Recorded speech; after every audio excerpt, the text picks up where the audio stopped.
सहजासहजी देवाचं नाव मुखात येत नाही, नाही येत नाही, मुळीच येत नाही. वाल्मिकी ऋषींना नारदांनी उपदेश केला. काय म्हणतात? त्यांनी रामनामाचा मंत्र दिला, पण वाल्मिक मरा.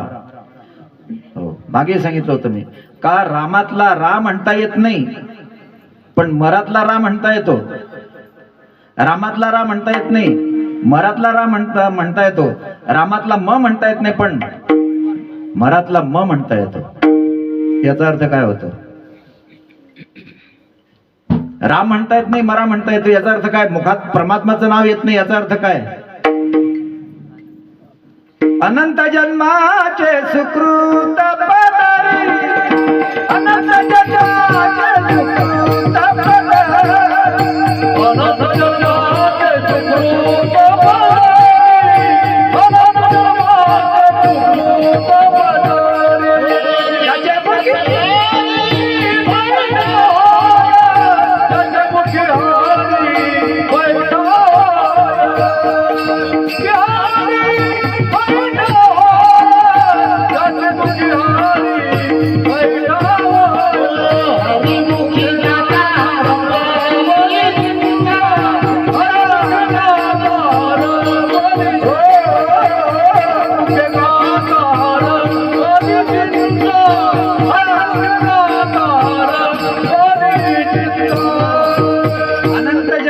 सुकृत पदरी. तुम्हाला परमात्म्याचं नाम घ्यायची इच्छा झाली, याचा अर्थ परमात्म्याची तुमच्यावर कृपा झाली.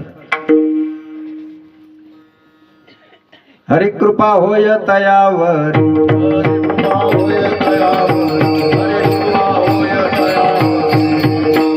कोणावर? नाथ महाराजांच्या हरिपाठातला शेवटचा अभंग आहे. नित्य प्रेम भावे हरिपाठ गाय. जो सतत परमात्म्याच्या नामाचा जप करतो, हरि कृपा होय तयावर.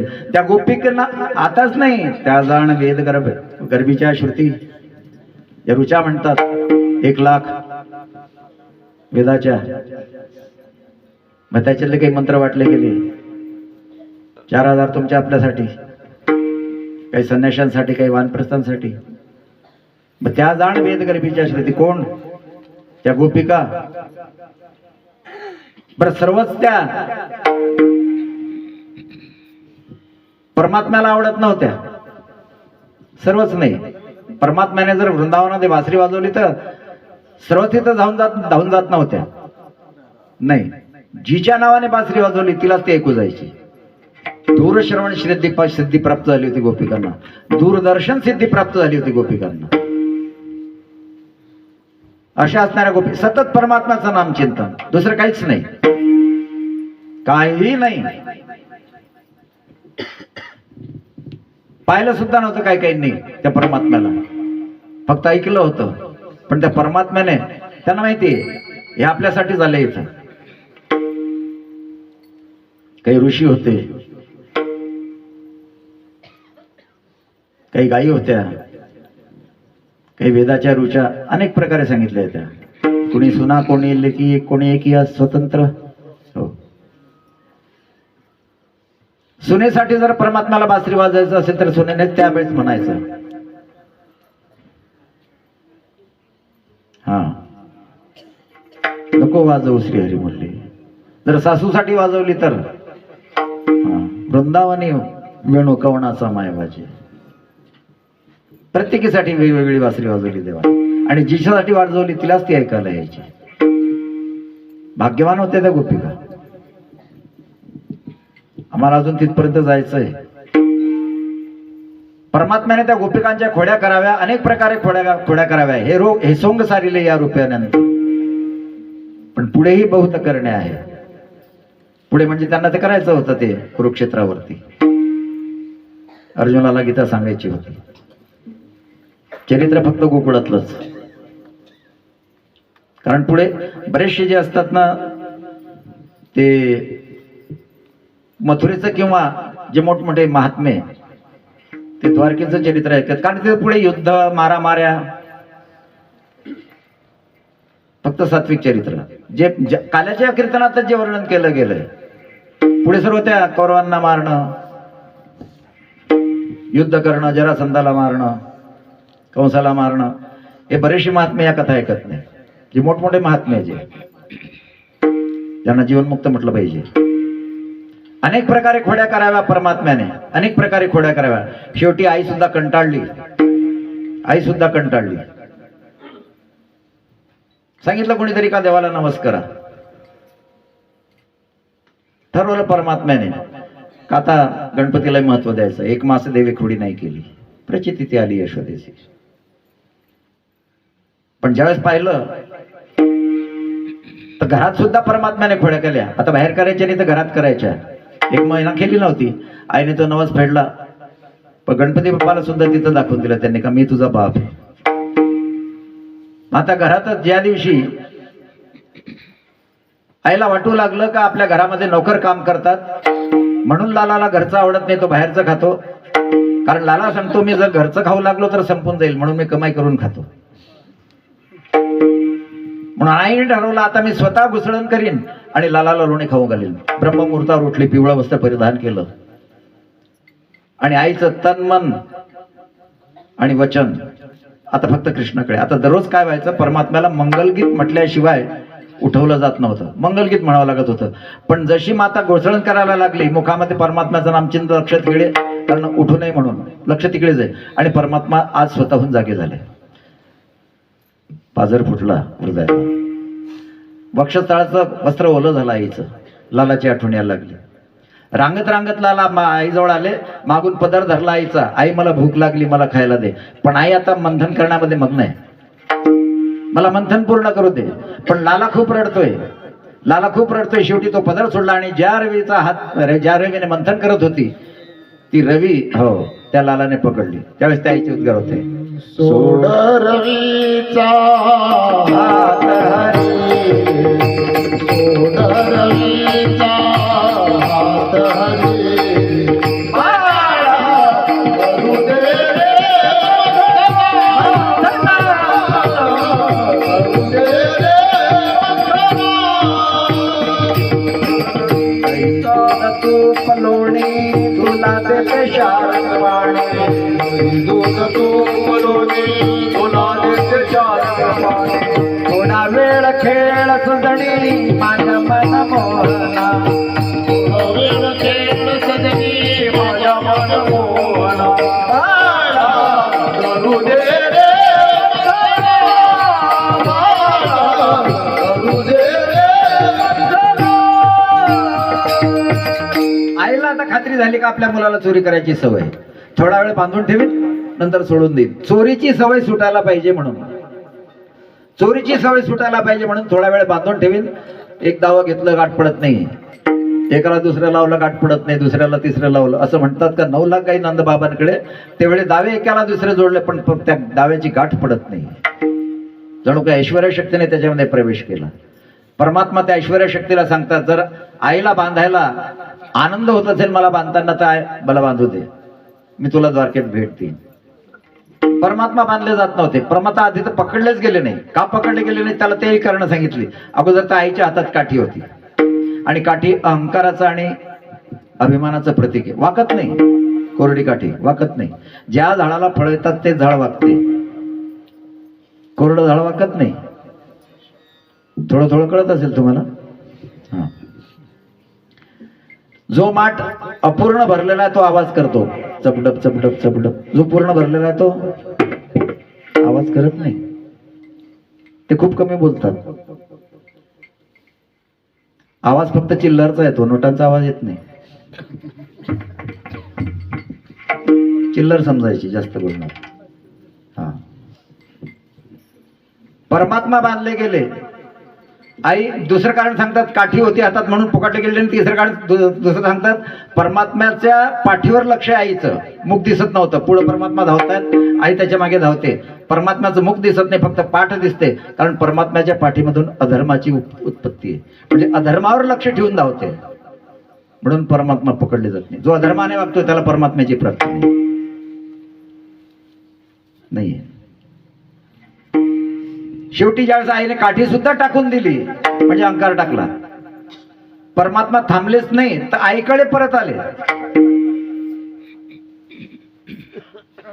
आई जोडाला सापडला देवरा याला बांधा द्या आणि परमात्म्याला बांधते पण गाठ पडत नाही.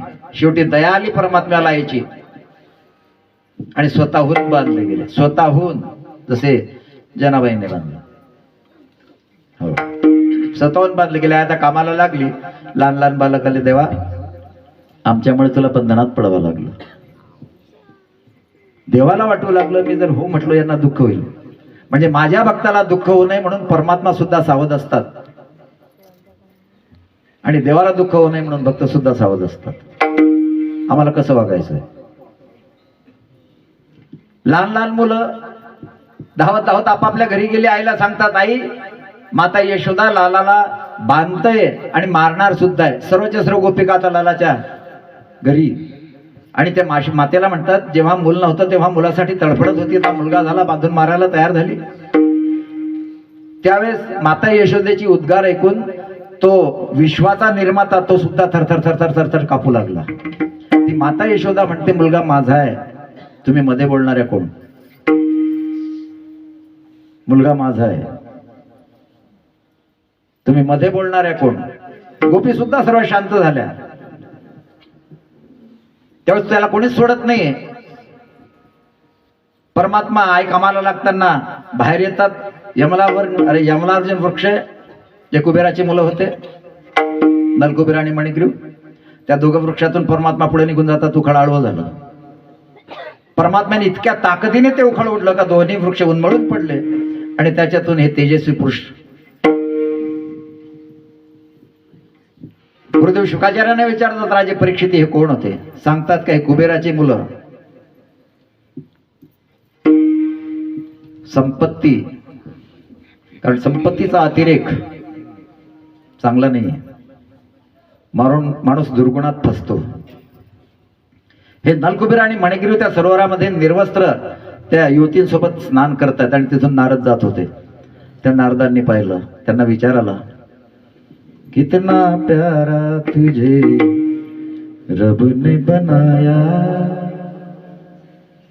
किती सुंदर नृत्य आपल्याला नृत्य दिला. किती सुंदर आहे. पण त्यांनी त्याचा गैरवापर केला. त्यावेळेस नारदांनी त्यांना शाप दिला का तुम्ही नंदबाबाच्या वाड्यामध्ये वृक्ष व्हाल. पण ज्यावेळेस भगवान श्रीकृष्णाचा तुम्हाला चरणस्पर्श होईल त्यावेळेस तुमचा उद्धार होईल. परमात्म्याने त्या नलकुबेर आणि मणिगिरीचा उद्धार केला. स्तुती करतात ते जाताना. परमात्म्याने अनेक प्रकारे हे सोंग सारिले या रूपानंते पुढेही बहुत करणे आहे. पण शेवटी त्या परमात्म्याच्या त्या खोड्यांना आई कंटाळली आणि आईने शेवटी त्या लालांना ठरवलं का आता याला शाळेत टाकायचं. म्हणून पहिल्या चरणात जगद्गुरु तुकोबारा बोलून दाखवले.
राखी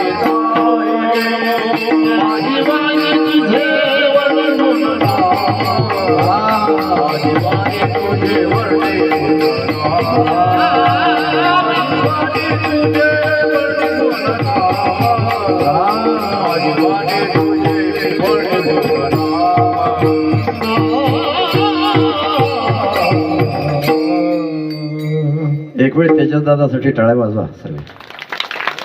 बरं, खूप कष्ट लागतात, बोटातून रक्त येते कधी कधी. आणि इथं माहिती तुम्हाला काय परिस्थिती झाली होती 4-5 वर्षापूर्वी. कंटाळा नाही देवाच्या नावासाठी, बेंबीच्या देठापासून, आळस नाही, कधीच नाही. हे दशे चरित्र केले नारायणे, रांगता गोधन राखत. तुमचे फक्त 10 मिनिट माझ्याकडे, बाकी सर्वांनी भारतीय आसन घाला, हात मोकळे सोडा आणि मुखाने परमात्म्याचं नाम चिंतन. विठोबा रखुमाई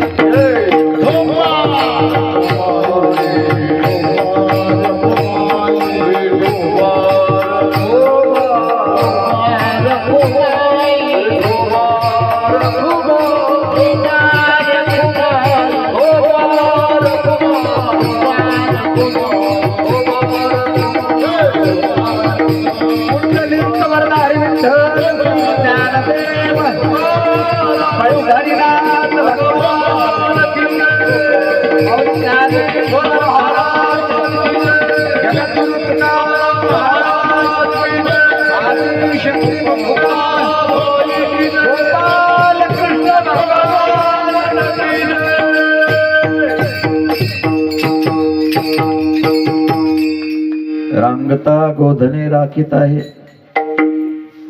ठरवलं आहे नाही का, मी आता गांडेल ऋषींना विचारेन, गर्गाचार्यांना विचारेन, माझ्या लालाला आता गोपाळ बनवायचंय.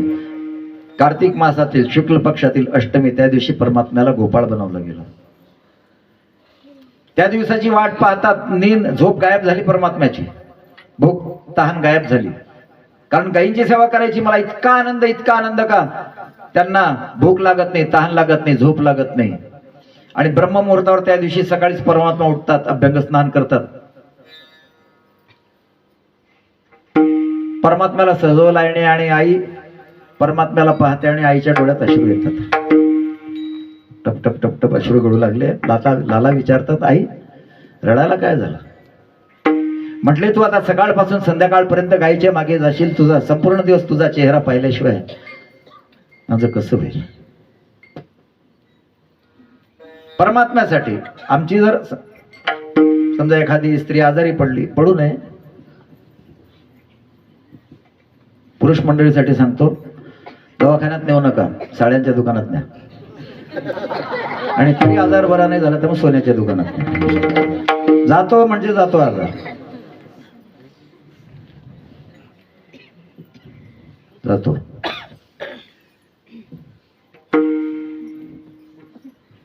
तुमचं खूप पुण्य आहे.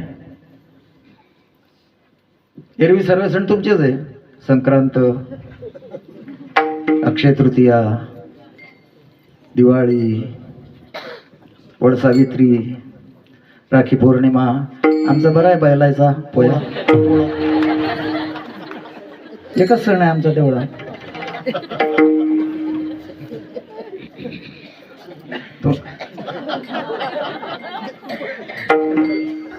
पोळा बैलांचाच असतो ना. तुमचं खरोखर पुण्य खूप आहे.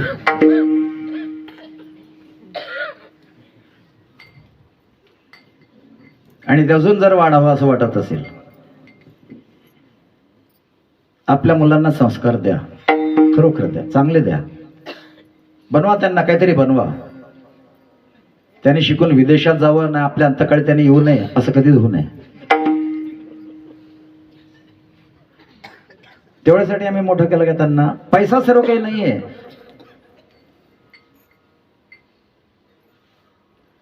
तुम्ही जर आम्ही पोळीसोबत जशी भाजी खातो तशी नोटांसोबत तुम्ही भाजी खाऊ शकत नाही.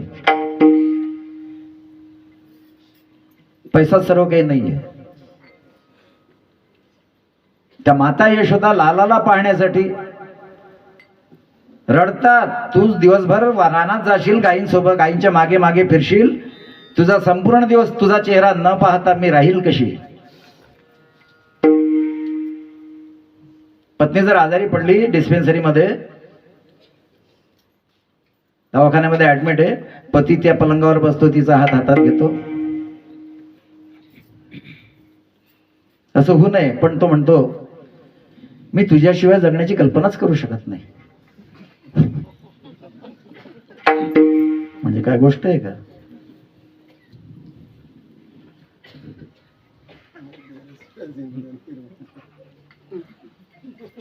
आई वडिलांसाठी म्हणणार नाही तो असं.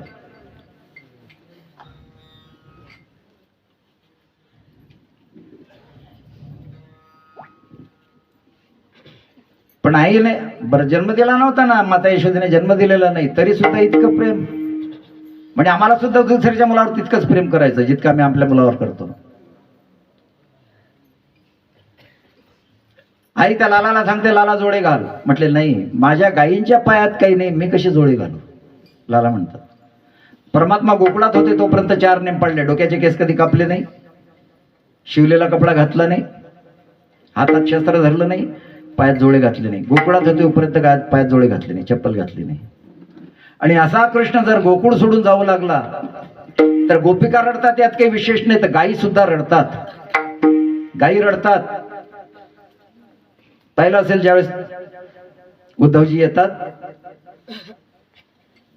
मथुरेतून गोकुळात, आणि तिथलं ते सर्व माता यशोदा, बाबा नंद सर्व ते सांगतात का मला जिथं तिथं सर्वदूर पाळण्यात, पर्वतावर, झाडावर, यमुनेच्या काठी सर्व फक्त तोच दिसतो बस.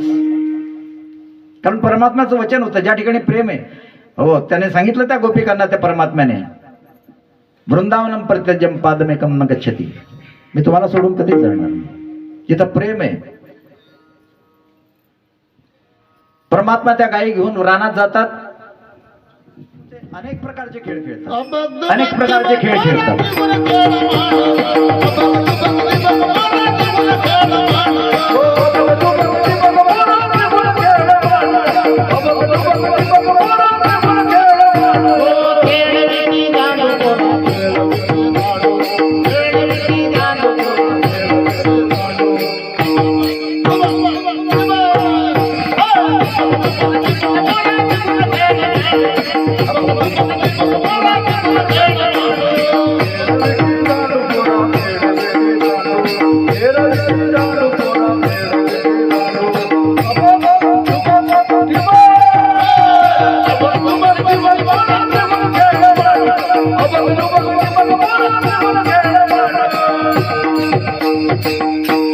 खेळ भावरा, हो अनेक प्रकारचे खेळ खेळतात.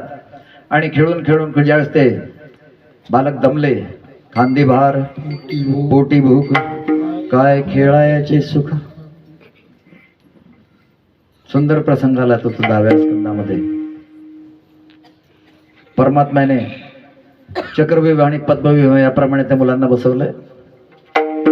दादाने सांगितलं त्या दिवशी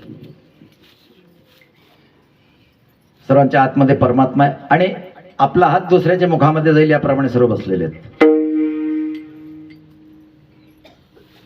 तेव्हा सर्वांच्या शिदोऱ्या पाहिल्या परमात्म्याने. त्या शांडिल्य ऋषीची त्या मुलाची शिदोरी पाहिली, शांडिल्य ऋषीच्या, ज्याचं नाव होतं मधुमंगल.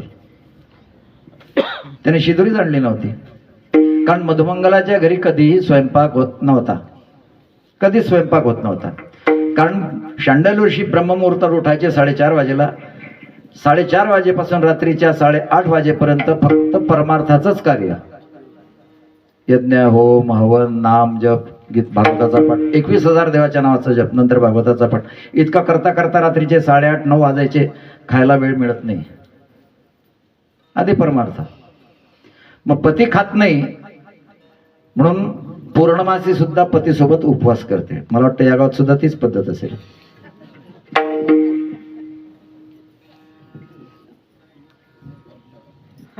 फक्त फलाहार करतात. पण मधुमंगल घरी धावत धावत आला आणि आईला सांगतो, आई आज भगवंताला आपल्या घरचं खायची इच्छा आहे. ते म्हणतात का तू दररोज आमच्या घरी जेवायला येतो? कारण माता यशोदेने सांगितलं होतं तुमच्या इथं स्वयंपाक होत नाही ना, मधुमंगलाला आमच्या घरी पाठवत जा दररोज जेवण करायला. माता यशोदा एकही दिवस अतिथींना भोजन दिल्याशिवाय एकही दिवस तिथं जात नव्हता.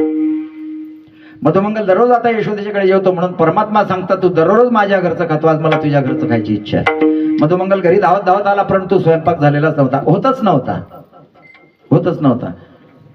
पण ज्यावेळेस मधुमंगलाच्या आईने ते आई पाहिलं पूर्णवासीने, तर एक 3-4 दिवसाचं एका तांब्यामध्ये फक्त ताक होतं.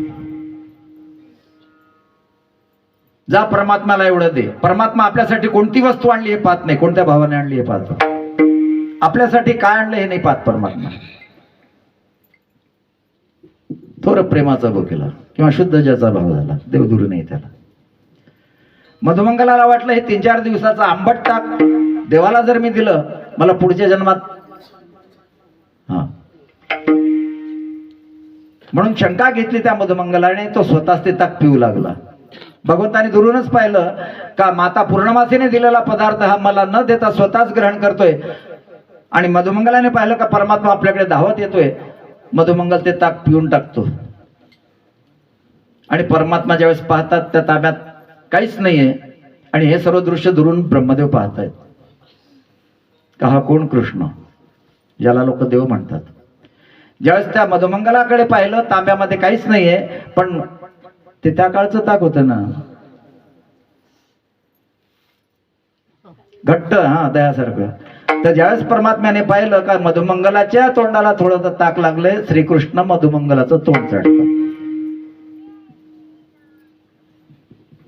परमात्मा त्या मधुमंगलाचं तोंड चाटतात. तुझं उष्ट खाल्ल्याने माझी बुद्धी सुधरेल परमात्मा सांगतात. परमात्म्याला त्या लहान लहान मुलांना ज्ञानाच्या गोष्टी कळत नाही, म्हणून परमात्मा त्यांच्यासोबत खेळून त्यांना अनुभव करून देत आहेत परमात्म्याचा. आणि हे दृश्य त्या ब्रह्मदेवाने पाहिलं.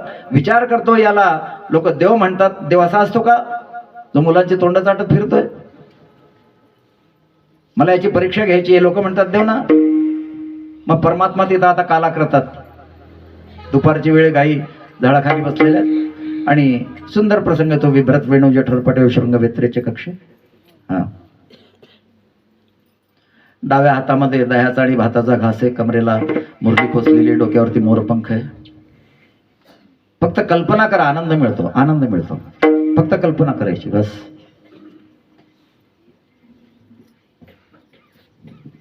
महादेव आहे की नाही म्हणून परमात्मा आहे. मुलं जेवत असताना ब्रह्मदेव त्या गायी चोरून नेतात. आणि ज्यावेळेस ते मुलांच्या मनामध्ये गायीचा विचार येतो त्यावेळेस परमात्मा सांगतात त्या मुलांना का तुम्ही भोजन करा, मी गाय पाहायला जातो. जसे परमात्मा गाय पाहायला गेले इकडे त्या मुलांचं सुद्धा अपहरण केलं ब्रह्मदेवाने. ज्यावेळेस परमात्मा येऊन पाहतात मुलं काही नाही. परमात्मा समजून गेले. न सांगता तुम्हा कळवे त्यानंतर विश्व विश्वंभर परिहाराची नद. परमात्म्याने जशीची तशी काठी, जशीची तशी घोंगडी, जसाचा तसा गोपाळ, जशीची तशी ती गाय, सर्व जसे सर्वांचे रूप घेतले. याला सर्वोदय लीला म्हणतात श्रीमद भागवतात. कारण या लीलेमध्ये सर्वांना आनंद दिलाय. मुलांना, त्या गायींना, त्या बछड्यांना, त्या मुलांच्या आईंना, सर्वांना आनंद दिलाय. म्हणून या लीलेला सर्वोदय लीला म्हटलं गेलं. मग त्या दिवसापासून त्या माता त्या मुलांवर पहिल्यापेक्षा जास्त प्रेम करतात. कारण आता सर्व श्रीकृष्णच आहे. गायी सुद्धा बछड्यांना तसंच प्रेम करतात. ज्यावेळेस दुसऱ्या वेळेस पाहायला आले ब्रह्मदेव, मी चोरून नेलेल्या त्या गोपबालकांना आणि गायींना सोडून आता काय चालू आहे ते पाहू, तर खाली सर्व जसंच तसं. ब्रह्मदेव विचारात पडले, मी नेलेल्या खऱ्या का हे इथं या खऱ्या? आता हा त्यांचा बाप होता भगवान श्रीकृष्ण ब्रह्मदेवाचा. ज्यावेळेस ब्रह्मदेव ते खाली पाहायला आले गायीला आणि गोपाळांना, श्रीकृष्णाने ब्रह्मदेवाचं रूप घेतलं. सत्यलोकात गेले आणि तिथल्या त्या सेवकांना सांगितलं का आजकाल एक नकली ब्रह्मदेव इकडे तिकडे फिरतोय. श्रीकृष्ण सांगतायत त्या पहारेकऱ्यांना, द्वारपालांना, का एक नकली ब्रह्मदेव इकडे तिकडे फिरतोय. तो जर इथं आला तर त्याचा चांगला समाचार घ्या. परमात्मा आतमध्ये विराजमान झाले सिंहासनावरती आणि ब्रह्मदेव सत्यलोकामध्ये येतात. द्वारपालांनी अडवलं, ए तू कोण? तू आतमध्ये जाऊ शकत नाही, तू बहुरूपिया दिसतो. अरे म्हटले मी ब्रह्मदेव आहे ना, तुमचा मालक आहे ना. नाही म्हटले असले ब्रह्मदेव तर सिंहासनावर आतमध्ये बसले. ज्यावेळेस ब्रह्मदेवाने डोळे बंद करून पाहिलं, परमात्म्याने दाखवून दिलं ब्रह्मदेवाला सुद्धा का मी तुमचा बापच आहे. त्यावेळेस ब्रह्मदेवाने त्या भगवान श्रीकृष्णाला नमस्कार केला, पण भगवान श्रीकृष्ण बोलत नाही. घाली नमस्कार झाली नमस्कार हो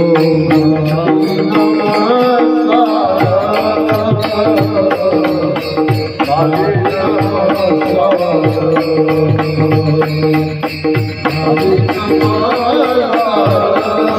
नमस्कार झाली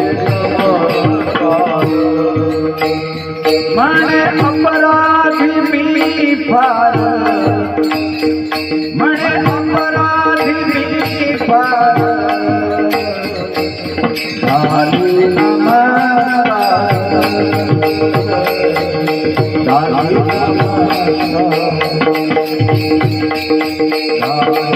नमस्कार